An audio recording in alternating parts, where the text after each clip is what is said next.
Hello friends, मैं हूँ प्रियंका। मेरे चैनल पे आपका बहुत बहुत स्वागत है। तो आज हम फिर से एक नई रेसिपी के साथ आए हुए हैं। तो मिठाई तो खाना तो फ्रेंड्स सबको बहुत ही पसंद होता है।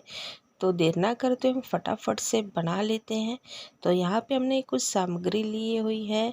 हम केवल 3 चीज़ों से हम अपना मिठाई बनाएंगे, बेसन, शक्कर और घी। सारे मेज़रमेंट हम आपको बता देंगे डिस्क्रिप्शन में। तो यहाँ पे हमने 1 कटोरी बेसन लिया है, तो आधी कटोरी से थोड़ा ज़्यादा ही हमने घी लिया हुआ है।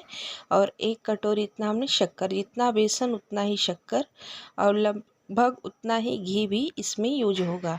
तो थोड़ा थोड़ा करके हम अपने बेसन में धीरे धीरे इसका हम जैसे हम बेटर बनाते हैं पकौड़ी के लिए, बिल्कुल उसी तरीके से हमें पतला सा बेटर बनाना है। तो जो हमने घी रखा है, थोड़ा थोड़ा करके हम 3 से 4 बार इसमें हम डालेंगे। जल्दबाजी नहीं करेंगे, एक बार में हमें घी इसमें ऐड नहीं करना है, नहीं तो जो बेटर है वो पतला ही हो जाएगा या तो फिर सूखा ही रह जाएगा। तो आप अपने हिसाब से धीरे धीरे करके देखिए, इसी तरीके से हमें फेंटते हुए कंटिन्यू से फेंटते रहना है। बिल्कुल भी इसमें गुठलियाँ ना रहे। अगर गुठलियाँ रहेंगी तो जो हमारी मिठाई है वो बिल्कुल भी अच्छी नहीं बनेंगी। तो लगभग हमारा बेटर देखिए फाइनली बन के तैयार हो गया है। बेटर को एक साइड रखते हुए अब हम एक प्लेट में घी लगा लेते हैं कि जो हमारा जो मिठाई है वो फटाक से तुरंत हमें इसी में ऐड ट्रांसफ़र करना है। तो पहले हम इसमें कढ़ाई गरम कर लेते हैं और इसकी हम चाशनी बना के तैयार करेंगे। हमें कोई तार वाली चाशनी नहीं बनानी है। हमने 1 कटोरी बेसन लिया था, तो 1 कटोरी ही हमने इसमें शक्कर डाला है और आधी कटोरी, 1 कटोरी से आधी कटोरी हमें इसमें पानी डालना है। जितना हमने शक्कर लिया है उसका आधा हमें इसमें पानी डालना होता है। तो जब तक चाशनी बन रही है तब तक हम एक तरफ घी भी गरम कर लेते हैं, क्योंकि हमें इसमें गरम घी का ही यूज करना है। पहले हमने बेटर में डाला था, वो भी गरम था लेकिन उतना ज़्यादा गरम नहीं था। तो देखिए अब हमारी चाशनी भी बनके तैयार हो गई है। चिपचिपी सी चाशनी बनानी है, कोई हमें इसमें तार नहीं बनानी है। तो देखिए हमारा चाशनी भी बनके तैयार हो गया है।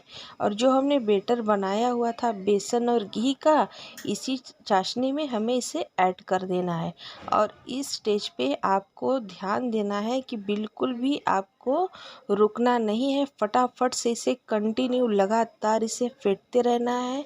और जो गरम हमने घी रखा हुआ है, एक एक चम्मच करके इसमें हमें डालते जाना है। जितना हम फेंटेंगे, घी डालेंगे, उतना ही इसमें जाली बन के तैयार होगी। तो देखिए फ्रेंड्स, धीरे धीरे अपने अंदर ये ऑब्ज़र्व करने लगा है घी। इसी तरीके से हमें फेंटते रहना है। तो जो हमारा बेटर है वो बहुत ही एकदम फ्लफी सा फूल के तैयार होगा। तो लगातार देखिए इसे फेंटते हुए हमें 5 से 6 मिनट हो चुके हैं।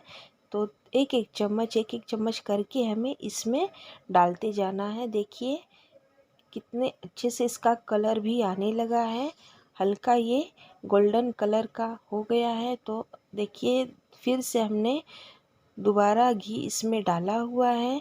इसी तरीके से आप फेंटते रहिएगा, बिल्कुल भी हमें रुकना नहीं है।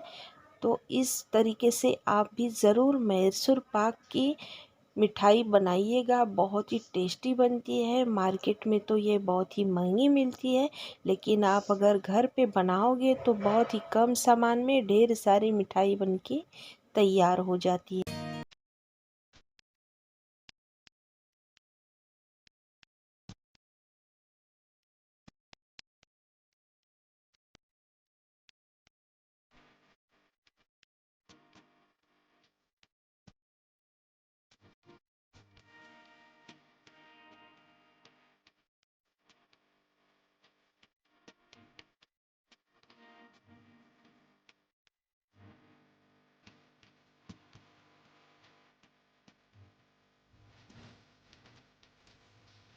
तो देखिए फ्रेंड्स, लगभग हमने 4 से 5 चम्मच घी डाला हुआ था और जो बचा हुआ घी है वो भी इसी में हम ऐड कर लेते हैं और फटाफट से इसे हम मिक्स कर लेते हैं। तो देखिए हमारा फाइनली एकदम अच्छे से डो बन के तैयार हो रहा है। अब हम गैस का फ्लेम बंद कर देते हैं और अब इसे हम एक प्लेट में तुरंत निकाल देंगे। बहुत ज़्यादा हमें इसे समय तक रोकना नहीं है। तो देखिए देखने में कितना फ्लफी एकदम लग रहा है। तो इसकी जाली भी बहुत ही अच्छी बनके तैयार हो जाती है। तो देखिए एक प्लेट में हम तुरंत निकाल देंगे। फटाक से बहुत जल्दी ये ठंडा भी हो जाता है और सूखने लगता है। तो देखिए फटाफट इसे हम एक प्लेट में इसी तरीके से कलची से हम दबाते हुए, फिर बाद में इसे हम हाथों से भी अच्छे से हम दबाते हुए सेट कर लेंगे। और अगर आपको किसी ड्राई फ्रूट से डेकोरेट करना हो तो आप कर सकते हो। यहाँ पे हमने कुछ बादाम 3 से 4 लिए थे, उसके हमने छोटे छोटे कतरे कर लिए थे।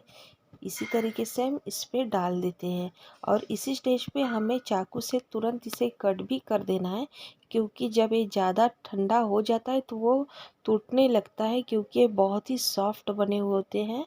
तो देखिए जिस आकार का आपको चाहिए, छोटा बड़ा, आप उस तरीके से आप कट लगा लीजिएगा। बहुत ही आसानी से ये निकल भी जा, बिल्कुल ये चिपकते नहीं हैं प्लेट में। तो आपको देखने से ही पता चलता होगा कि ये कितने सॉफ्ट एकदम मुलायम से बने हुए हैं। तो देखिए कितना अच्छा इसका जाली भी आया हुआ है। तो आपको हमारी मैसूर पाक की रेसिपी कैसी लगी, हमें कमेंट करके ज़रूर बताइएगा। इसी तरीके से फ्रेंड्स हम आपके लिए नई नई रेसिपी लेके आते रहेंगे। तब तक के लिए फिर मिलेंगे नई रेसिपी के साथ। तो हमें कमेंट करके ज़रूर बताइएगा। और देखिए आसानी से सारी मिठाइयाँ निकल के तैयार हो गई है। इसे आप महीनों स्टोर करके खा सकते हो, बिल्कुल भी ख़राब नहीं होती है। आपको हमने देखिए छोटा सा हमने तोड़ के भी दिखाया है, बहुत ही अच्छे से ये बनी हुई है। अब एक हम जार में रख लेते हैं। बहुत ही अच्छा लग रहा है देखने में, उतना ही टेस्टी खाने में भी बना है।